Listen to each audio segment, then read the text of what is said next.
Bonjour, bonsoir à tous et bienvenue dans cette vidéo qui n'était pas prévue à la base mais que j'avais très envie de faire. En fait, ça fait un moment que je voulais raconter mon expérience de petit youtubeur et donner mon point de vue tout simplement vis-à-vis de ça. Et même s'il y a pas mal de youtubeurs vidéastes qui ont donné leur avis, c'est généralement des chaînes plus grosses. Je veux dire, le plus petit que j'ai vu, je crois que c'est Linga, le pote d'In the Panda et tout, qui a une très bonne chaîne d'ailleurs, qui fait Old VHS. N'hésitez pas à aller regarder, c'est vraiment top. Qui avait donné son expérience vis-à-vis de ses 10 000 abonnés, et même si je suis d'accord, c'est petit youtubeur, ça n'empêche que c'est un youtubeur avec une communauté, un public en règle générale, et moi du haut de mes 970 abonnés, je me plains pas, attention, je me plains pas du tout, du haut de mes 970 abonnés, on peut pas dire que j'ai une grosse communauté. Alors je sais que il y a certains d'entre vous qui regardent régulièrement, j'ai des commentaires régulièrement de certaines personnes, je vous remercie beaucoup d'ailleurs, et d'autres qui regardent sûrement régulièrement mais qui ne commentent pas, et je vous remercie d'autant plus, enfin tout autant, mais on va dire que je n'ai pas cette sensation de communauté et de suivi. Grosso modo, hein, dans le sens où je sais que je suis suivi par certaines personnes, mais vous voyez l'idée. Et enfin bref, je trouvais ça assez intéressant de montrer ce que moi je vis en tant que vidéaste vraiment inexistant aux yeux de la plateforme. Et voilà, raconter mon expérience, tout ça, et donner mon point de vue. Et surtout, en fait, au début, je voulais vraiment faire une vidéo très écrite, très machin et tout. Et je me suis rendu compte que le fait de l'écrire, le fait de faire vraiment un truc un peu comme les conseils, les tops et tout, ça allait dénaturer mon propos. Et je préfère tout simplement faire ça en total impro. Enfin, j'ai quelques notes sur quelques points dont je veux parler, mais sinon là je suis en train totalement d'inventer ce que je suis en train de dire, enfin d'inventer, d'improviser. Je trouvais ça plus vrai, je trouvais ça plus spontané tout simplement, et voilà, je voulais parler tout court. Et du coup c'est avec un déclic que j'ai eu que la vidéo prend la forme qu'elle a aujourd'hui. Simplement je me suis demandé pourquoi je continuais YouTube, pourquoi les petits vidéastes qui font même pas 50 vues à toutes leurs vidéos continuent. Alors je vais pas parler pour les autres, je vais parler juste pour moi, et je préfère préciser et repréciser, je ne fais pas ça pour m'apitoyer sur mon sort, je fais pas ça en mode s'il vous plaît donnez-moi abonné, donnez-moi vue, pas du tout. Et je ne compte pas arrêter YouTube, je compte pas arrêter ma chaîne du tout, c'est juste une vraie question que je me pose, pourquoi alors que la récompense, le succès, la gratification n'est pas forcément là. Alors j'ai eu quelques vidéos qui ont bien marché, d'ailleurs merci encore, ça me fait très plaisir, mais en règle générale je sors une vidéo, là encore je parle pour moi mais je suis sûr que je suis pas le seul dans le cas, je sors une vidéo, elle peut faire 100 vues en une semaine, comme elle peut en faire plus souvent d'ailleurs 20 vues. Et encore une fois, c'est pas grave, enfin déjà 20 vues c'est énorme, il y en a ils font même pas 20 vues, et enfin c'est énorme, c'est cool, il y en a ils font même pas 20 vues, et moi je suis quand même à un peu plus que 20 vues, et franchement je m'estime déjà chanceux d'avoir un minimum de gens qui regardent ce que je fais. Mais ouais, quand ça te prend autant de temps, parce que là je fais une vidéo face cam, ça va me prendre sûrement juste la journée à écrire, à tourner, monter. Mais de base, une vidéo que je fais, c'est pour les plus courtes, si vraiment je suis chaud au niveau écriture, ça va me prendre 10 heures pour les plus courtes, et on peut compter plus de 40 heures des fois pour les plus longues. Et bon, moi j'ai de la chance tout simplement d'avoir du soutien de ma famille, enfin de ma mère tout simplement, et de pouvoir me permettre, pour l'instant en tout cas, hashtag chômage, de me mettre là-dedans à fond. Mais, et encore j'ai pas pu faire ça depuis très longtemps, me mettre à fond, c'est pour ça que c'est que depuis récemment que vous avez une vidéo par semaine. Mais ça empêche que c'est du temps, c'est de l'énergie, et que tout le monde ne peut pas se le permettre, et que au bout d'un moment quand tu fais une vidéo par semaine, une vidéo toutes les 2 semaines, une vidéo, enfin tu fais du travail très régulièrement, où tu te donnes physiquement, mentalement, où c'est un peu ton bébé chaque vidéo en fait. Pourquoi on s'inflige ça? Et tout simplement je suis arrivé à plusieurs éléments de réponse. Encore une fois des éléments qui ne tiennent qu'à moi, mais qui je pense sont assez globales en règle générale, et même certains je pense, peu importe le niveau de notoriété, ça marche aussi. Je pense déjà que l'espoir, déjà c'est quelque chose de vachement qui pousse à continuer. C'est un peu comme le mec qui joue au loto tous les jours, il se dit peut-être qu'un jour ça arrivera. Et l'espoir peut-être qu'un jour on puisse en vivre, peut-être que, sans parler d'en vivre, que notre communauté se forme au bout d'un moment, et tout simplement aussi, évidemment, la passion de faire des vidéos.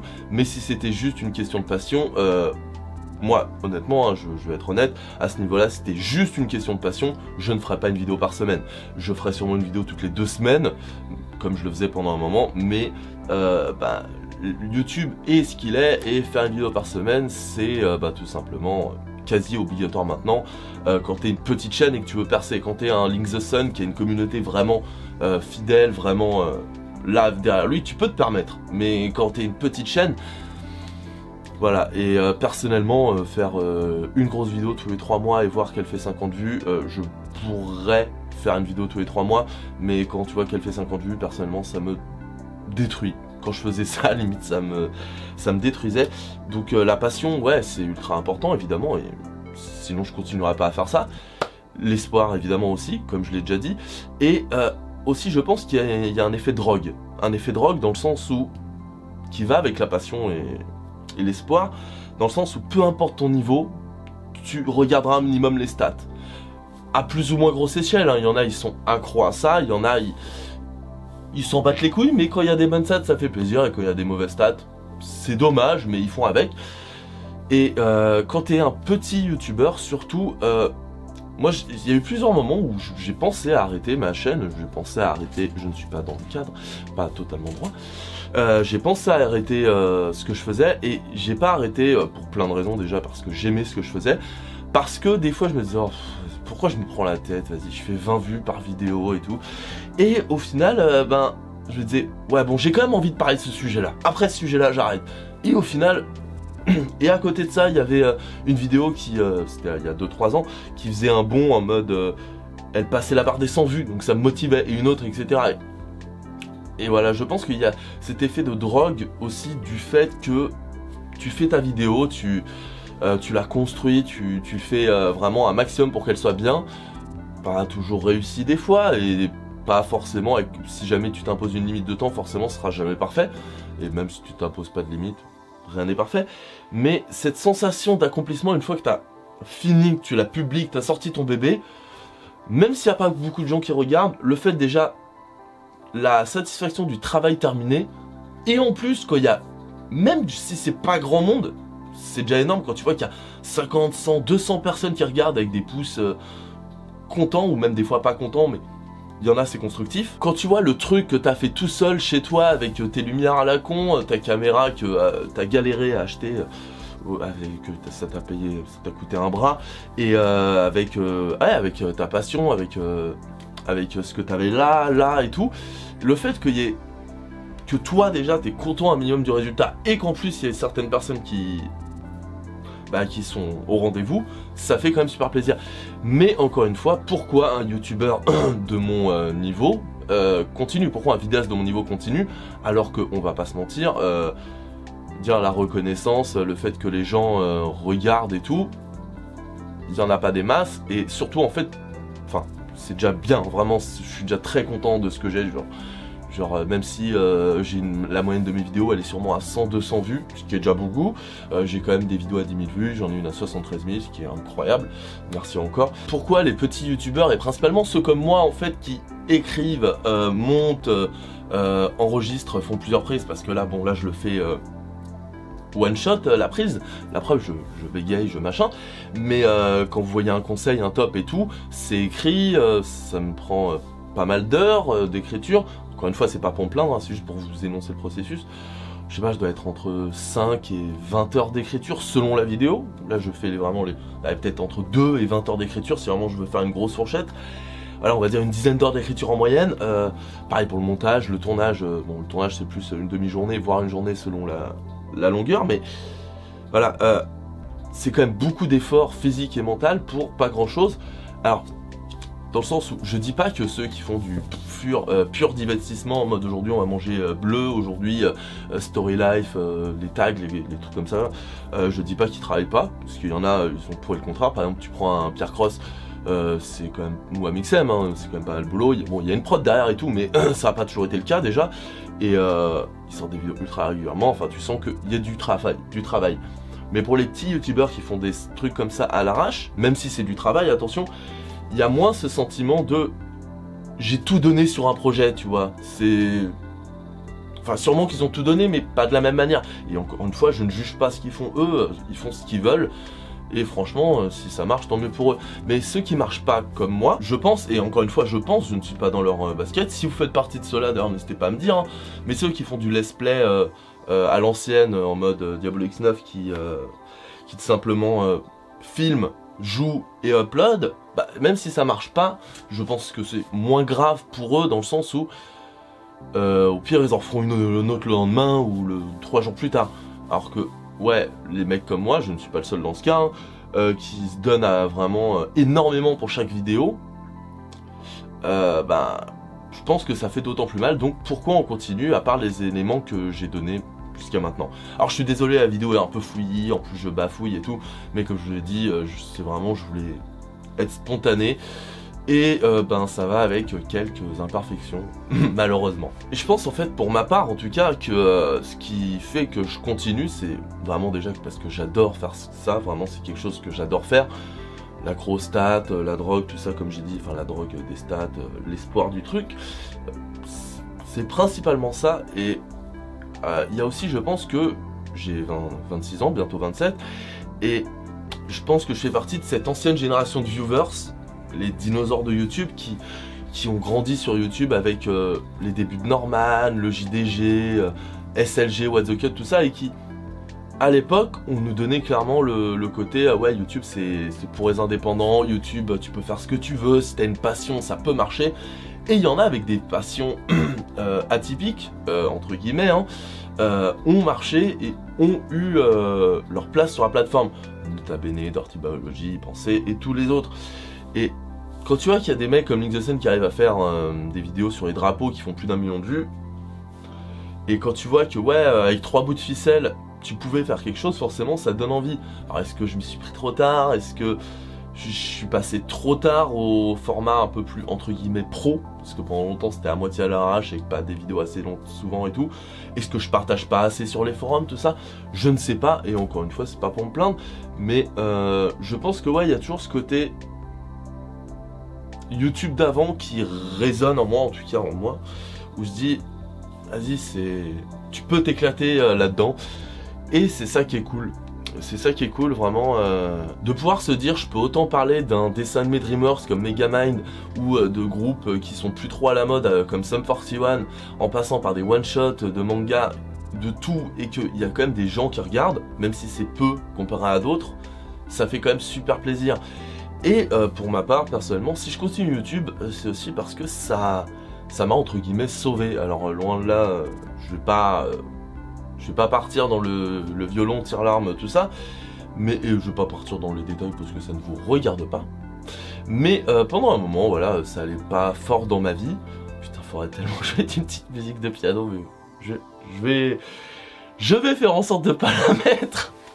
Je vais faire en sorte de me retenir pour la petite musique de piano triste. Mais ouais, pendant un moment, ça allait pas dans ma vie, tout simplement. Et je partais en couille, pour x et y raison.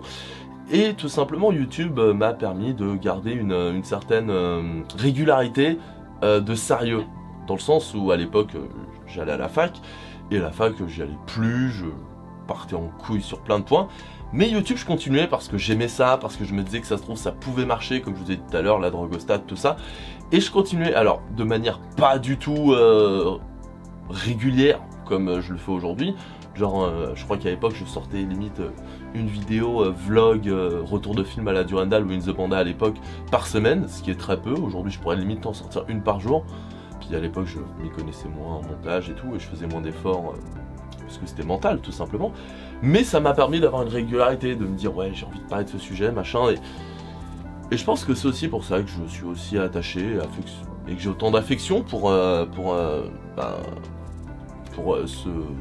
cette passion, ce loisir, Et puis ouais, peut-être qu'un jour, qui sait, peut-être que je deviendrai professionnel, peut-être que ça m'ouvrira d'autres portes que je soupçonnerais pas, peut-être que machin. Après, c'est pas la seule corde que j'ai dans mon arc YouTube, hein, enfin t'as compris l'idée.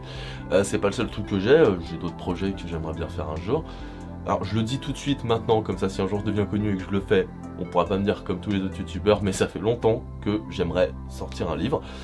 Je le ferai ça se trouve avant que je devienne connu, si je deviens connu, en tout cas reconnu sur YouTube, mais oui, en plus c'est pas un livre en mode mes 10 secrets de youtubeur, non, c'est un recueil de contes pour enfants, voilà, ou un recueil de nouvelles, de projets séparés, bref.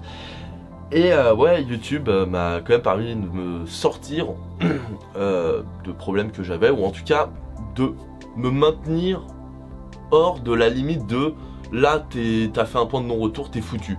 Ça m'a quand même permis de me maintenir au-dessus de cette limite, et je pense que sur YouTube je serais parti bien plus en couille. Et non, j'aime tout simplement être sur cette plateforme, alors même si on n'est pas nombreux, tant qu'il y a des gens qui regardent et qui kiffent, moi c'est le principal.